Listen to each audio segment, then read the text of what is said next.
असीम प्रेम की गाथा।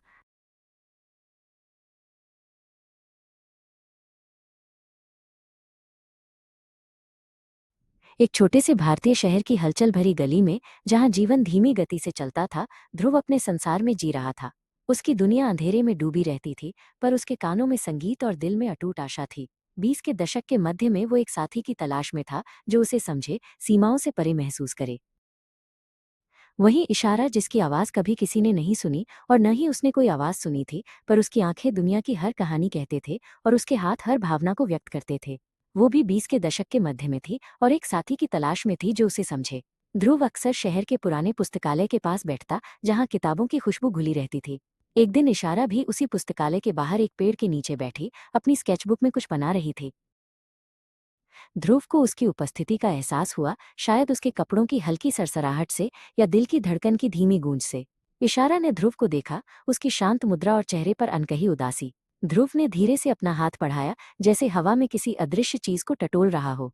इशारा ने इसे समझा। वो उसके पास आई और अपना हाथ उसके हाथ पर रखा। ध्रुव ने महसूस किया एक कोमल स्पर्श, एक गर्माहट जो उसने पहले कभी नहीं महसूस की थी। उसने इशारा के हाथ को हल्के से थाम लिया।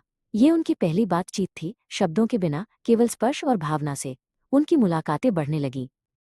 ध्रुव इशारा के हाथों को छूकर उसके भावों को समझता और इशारा ध्रुव के चेहरे को देखकर उसके हाथों की हर हरकत से मन की बात जान जाती। वे एक दूसरे के लिए एक नई भाषा बन गए थे। ध्रुव उसे अपने कानों से सुनी कहानियां सुनाता और इशारा उसे अपनी आंखों से देखी दुनिया दिखाती, अपने स्केच और इशारों से। उनका प्रेम गहरा होता गया, एक बंधन जो दुनिया की किसी भी बाधा से परे था। समाज की आंखें हमेशा खुली रहती हैं। कुछ लोगों ने उनके रिश्ते पर सवाल उठाए, एक अंधा और एक गूंगी लड़की, ये कैसे निभाएंगे। उनके परिवारों को भी चिंता हुई, डर था कि वे एक दूसरे का सहारा कैसे बनेंगे। पर ध्रुव और इशारा ने इन बातों को अनसुना कर दिया। उनका विश्वास एक दूसरे पर इतना गहरा था कि दुनिया की कोई भी नकारात्मकता उसे हिला नहीं सकती थी। एक दिन ध्रुव को गंभीर बुखार हो गया। वो इतना कमजोर हो गया कि उसके लिए उठना बैठना मुश्किल था। उसकी आवाज लड़खड़ाने लगी और उसके स्पर्श में वो पहले वाली शक्ति नहीं थी। इशारा के लिए ये सबसे कठिन परीक्षा थी। वो ध्रुव को अपनी आंखों से दर्द में देखती थी, पर उसकी आवाज नहीं सुन पाती थी और अब उसके स्पर्श से भी उसे पूरी तरह महसूस नहीं कर पाती थी। इशारा ने हार नहीं मानी। वो दिन रात ध्रुव की सेवा में लगी रही। वो उसके माथे पर ठंडी पट्टियां रखती, उसे दवा पिलाती और उसके हाथों को थामे रहती। वो उसे अपने इशारों से कहानियां सुनाती, अपनी आंखों से उसे प्यार और हिम्मत देती। ध्रुव अपनी कमजोरी के बावजूद इशारा के हर स्पर्श, हर इशारे में उसके प्रेम और समर्पण को महसूस करता था। कई हफ्तों के बाद ध्रुव धीरे ठीक होने लगा।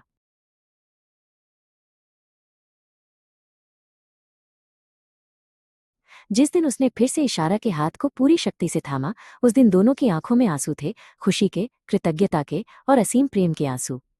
ये पल उनकी प्रेम कहानी का सबसे भावुक क्षण था, जिसने ये साबित कर दिया कि उनका प्रेम किसी भी शारीरिक बाधा से कहीं बढ़कर था। उनकी कहानी पूरे शहर में फैल गई, प्रेरणा बनी।